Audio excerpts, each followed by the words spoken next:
दोनों तरफ के हालात हैं और प्राइम मिनिस्टर खुद फ्रंट पर मौजूद है उत्तर प्रदेश में, इसका क्या इम्पैक्ट पड़ रहा है?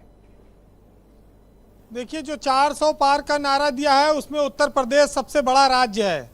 तो यहाँ पर अगर वो 70 के ऊपर सीट नहीं जीतते हैं तो उस 400 का पार के नारे पर पहुँचना बीजेपी के लिए कठिन होगा।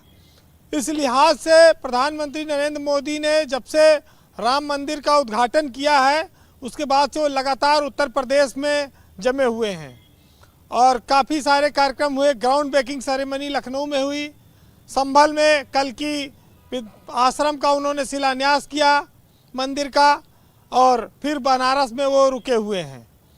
तो ये दर्शाता है कि मोदी ज़मीन पर रुककर उत्तर प्रदेश को पूरी तरह से मथ रहे हैं। और जो माहौल बना है बीजेपी के पक्ष में, एक तो राम लहर और दूसरी मोदी लहर, इसको वो लगातार बनाए रखना चाहते हैं और ये लोकसभा चुनाव में वोटों में कन्वर्ट हो, इसकी तैयारी में बीजेपी है।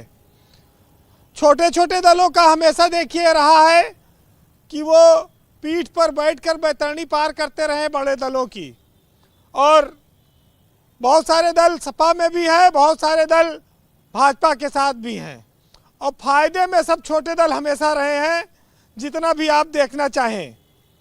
तो ये जो चुनाव है ये इंडिया वर्सेस एनडीए हुआ, सीधा हो रहा है। ऐसा होने की नौबत सिर्फ एक वजह से आई, क्योंकि मुसलमान वोट भटक रहा था। कांग्रेस ये जान रही थी कि राष्ट्रीय स्तर पर लोकसभा चुनाव में मुसलमान उनको बड़ी पैमाने पर वोट देने की तैयारी में है। यही दबाव काम आया और सपा के साथ गठबंधन हुआ।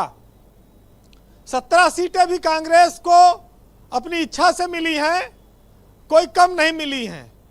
तो अब जब उत्तर प्रदेश में ये साफ है कि ये चुनाव जी इंडिया और एनडीए का हो गया है, तो अब ऐसे में जो तीसरा दल बचता है मायावती का, उसका क्या रुख होगा?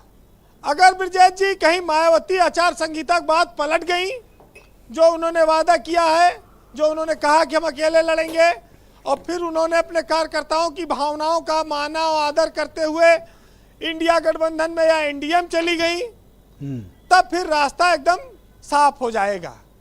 अगर वो इंडिया गठबंधन में जाती हैं तो भाजपा की मुसीबत बढ़ जाएगी।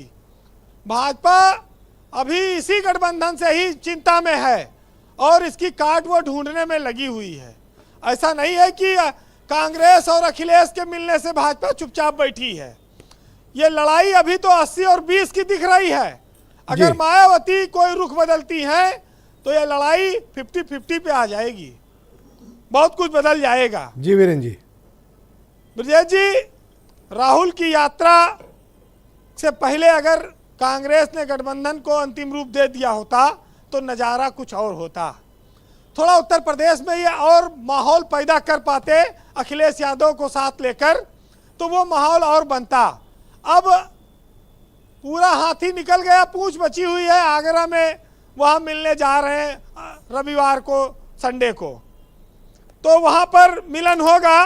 प्रियंका गांधी भी आएंगी, लेकिन वो जो भाजपा की ताकत है उससे ये गठबंधन अब कितना मुकाबला कर पाएगा, ये महत्वपूर्ण होगा देखना। अखिलेश के साथ देखिए अभी कुछ चीजें और बन रही हैं राज्यसभा चुनाव तक। अभी तो वो केशव मौर्य महान दल वाले उनके साथ हैं, उनका भी देखना है जी। जो चंद्रशेखर आजाद की पार्टी है, बिजनौर नगीना में एक सीट वो भी मांग रहे हैं, उनका भी देना है। और चर्चा ये आ रही है कि राजा भैया भी शायद अखिलेश यादव से 2 लोकसभा सीट चाहते हैं और राज्यसभा में वो 2 वोट भी देने को बात तैयार हैं। तो अगर ऐसा हुआ तो 2 सीट कौशाम्बी, प्रतापगढ़, ये इलाका भी राजा भैया खाते में जाएगा। तो ये निगोशिएशन ठीक रहेगा कि एक राज्यसभा सीट पर 2 वोट पाने के लिए 2 पार्लियामेंट्री सीट छोड़ दी जाए? अब देखिए, जब सब गायब है तो उसमें अगर राजा के 2 सीट इनके गठबंधन में आ गएगी जीत के, तो रहेगा तो इंडिया का ही मामला जी। और अगर भाजपा ने एक भी सीट दे दी राजा को तो हो सकता है वो भाजपा के साथ लड़े, क्योंकि उनकी अपनी भी पार्टी है। वो बस इतना अंतर है कि बीजेपी ने उन्हें भी अपना सहयोगी दल नहीं बनाया है। पर वैचारिक धरातल पर राजा भैया बीजेपी के ज्यादा करीब हैं। हाँ, अब ये तो ही है, लेकिन गुलशन कुमार की पिक्चर अब बंद हो चुकी है, कुंडा और कुंडी वाली। अब मामला राज्यसभा की सीट का है, तो ये एक नई फिल्म तैयार होगी जी वीरेंद्र और इस जी। पर भी चर्चा हो रही है कि ज्यादा दई के ले लो लेकिन बुला लो अपने पास, तो ये आ सकता है बात। वैसे ये जो चुनाव होते हैं ब्रजेश जी, जो सियासत का रूप है, उसमें सियासत को और जिंदगी को देखने का सबका अपना अपना एक नजरिया होता है। कुछ लोग भावना में ही सारी दिल की बात कह देते हैं और कुछ लोग गीता पर हाथ रखकर कसम खाकर भी सच नहीं बोलते। तो ये सियासत का भी यही खेल है और इस तरह की बहुत सारी चीजें हैं। बस ये देखना होगा कि अभी वरुण गांधी और मेनका गांधी और संघमित्रा मौर्य कहाँ से चुनाव लड़ेंगी, किस टिकट से चुनाव लड़ेंगी, अपने पिताजी वाले से लड़ेंगी, हाँ, या ये लोग तो चर्चा से ही उनको गायब है, आप लड़ाएगी। ठीक कह रहे हैं। अभी बहुत सारी चीजें इस पर भी आनी है। जी वीरेंद्र जी। तो कुल मिलाकर ये है। बहरहाल सुनिएगा कि भाजपा तो भाई देखिए खिलाड़ी पार्टी है, ये सबसे बड़ी पार्टी है, ताकत है, नजर सब पे रखे हुए है, तो अपना गेम तो चलेगी ही। सियासत में चाहे इस पार रहो चाहे उस पार, अंत में मूड़ी भेड़े ही जाएंगी। तो उस पर है, सुनिएगा कि ये सोचना गलत है कि तुम पर नजर नहीं, मसरूफ हम बहुत हैं मगर बेखबर नहीं। और अब तो खुद अपने खून ने भी साफ कह दिया कि मैं आपका रहूंगा मगर उम्र भर नहीं। और जरा पाने की चाहत में बहुत कुछ छूट जाता है, और नदी का साथ देता हूँ तो समंदर रूठ जाता है।